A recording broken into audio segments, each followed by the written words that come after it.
Creo que hay una falsa dicotomía entre lo análogo y lo digital. Es difícil cuando ambos se presentan como extremos irreconciliables y como dos dimensiones profundamente opuestas, ¿no? Creo que ambas son dimensiones de la técnica, dimensiones del hacer, que ofrecen distintos puntos de vista, que ofrecen distintas maneras de pensar y de hacer arquitectura, y no solamente arquitectura, sino todo. Creo que mi sugerencia frente a esta pregunta es atender no tanto a los extremos, sí lo análogo o sí lo digital, sino pensar más bien en términos del centro que comunica ambas cuestiones, ¿no? ¿Qué cosa de lo digital nos aporta un nuevo pensamiento de la arquitectura? ¿Qué cosa del análogo nos aporta a renovar también un pensamiento de la arquitectura? Bueno, más bien como tipos de proyectos que han tenido que ver con trabajo con comunidades de hacedoras y hacedores, ya sea con artesanos y artesanas o oficios menores, entendiendo la importancia que tienen que estas comunidades, digamos, desde sus expresiones, además ellos como filtros, tamices del territorio, la cultura del paisaje, digamos, como relatores de esto, y también la implicancia que tienen sus haceres en las comunidades donde se desarrollan. Parece que el trabajo de diseño que implica el trabajo con comunidades es muy relevante para nuestras disciplinas porque bajamos la escala, digamos, la escala humana del territorio donde habitamos. Yo recomendaría visitar el conjunto habitacional Lord Cochrane, que es un edificio que está ubicado en Recreo, en Viña del Mar, porque me parece que es una obra que tiene mucha importancia respecto a sus autores, que es Alberto Pibihuanca y Juan Echenique.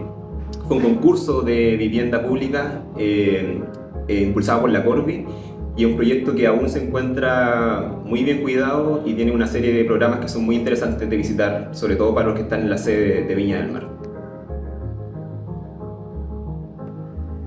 Yo me considero un arquitecto chasquilla y por lo tanto fuera de la escuela lo que hago es tener una oficina de arquitectura en la que hago proyectos de diferentes escalas, diferentes tipologías, tanto públicos como privados. Además de eso, hago investigación sobre arquitectura, escribo sobre arquitectura. En paralelo he desarrollado un trabajo de desarrollo de tema editorial y edito y dirijo una revista de arquitectura. Además de eso, hago docencia no solamente acá en la universidad, sino que afuera, y evidentemente la dirección de la escuela, la gestión curricular es algo que me fascina y que también hago. Así que he logrado entender como las diferentes facetas que uno puede tener, y yo creo que hay muchas más desde la arquitectura, y por eso me considero que soy un arquitecto chasquilla. La Biblioteca España de Medellín, de Giancarlo Massanti, creo que está sobrevalorada porque se ha pretendido entender que el valor de la obra desde la disciplina es a través de su conciencia social, pero finalmente a través de un estudio que uno puede hacer respecto a cómo se ha ido creando. Finalmente la obra radica como su importancia más como en los planes urbanos, en todo lo que se hizo antes de la obra. Y cuando me refiero antes de la obra es respecto a todos los planes políticos, los planes sociales, que pueden llegar a que se cumpla una obra. Entonces su emplazamiento, el lugar estratégico. Santo Domingo Sabio en Medellín es una de las comunas que pues es una de las comunas más pobres, donde en la historia hubo todo este tema del narcotráfico. Entonces como que esta obra viene de alguna manera a imponerse en un contexto así.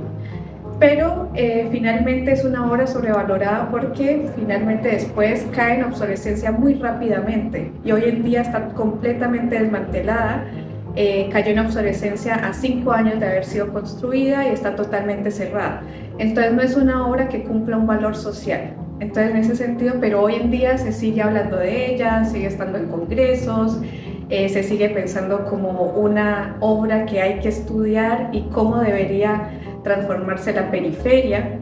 Y en ese sentido, entonces, si uno la visualiza desde esa manera, es una obra que no cumplió con su propósito.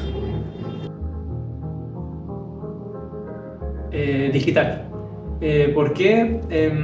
A través del proceso que por lo menos desde mi experiencia he llevado, me parece interesante cómo poner en crisis la idea de lo análogo, en el sentido de que hay como una romantización. Si bien se entiende que hay un proceso detrás de lo análogo de lo digital que tiene que ser análogo, me parece que hoy en día es interesante como ponerlo en crisis, sacar esa romantización del dibujo a mano que existe y por otra parte como ver cómo las herramientas digitales, cómo desde la herramienta digital yo puedo pensar el proyecto, ¿cierto? A través de testear, probar, redibujar, probar distintas técnicas también asociadas a lo digital. Pero me parece interesante como en esta pregunta poner en crisis la idea del análogo, por lo menos en mi experiencia, casi la gran mayoría de las cosas se abordan desde el aspecto digital. Me parece que hay como una pregunta interesante que hay que hacernos hoy a través de todas las herramientas que existen e incluso el ámbito de las redes sociales y cómo eso también influye en la retroalimentación hacia la disciplina.